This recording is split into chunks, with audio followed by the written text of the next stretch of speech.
Hello and welcome to a brand new episode of Dan's History Highway, creative ideas for history teachers. Today, I'm going to be talking to you about how you can use football to help you teach about the causes of the Russian Revolution of 1905.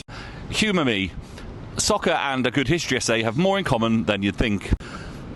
Both football and a good history essay involve tactics, strategy, and hopefully you arrive at the right results.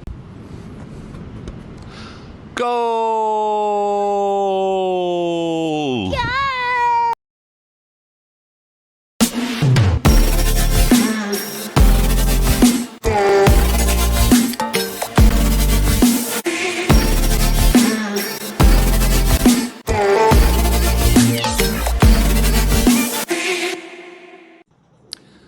In soccer, football as I call it, you break down the game into moments and strategies, right? Well, history is the same. When studying the causes of the 1905 revolution in Russia, it's important to break things down into specific factors. This drag and drop activity, which is one part of a fully resourced lesson, does just that. Students categorize grievances from different social groups like peasants, urban workers, minorities, political opponents, and military personnel into key causes of unrest. It's an engaging, hands-on way for them to understand the long-term build-up to this historic event. Think of it like passing the ball in soccer, football.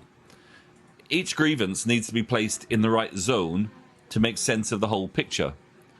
With this tool, your students can get a clear view of how and why Russians were so unhappy in 1905.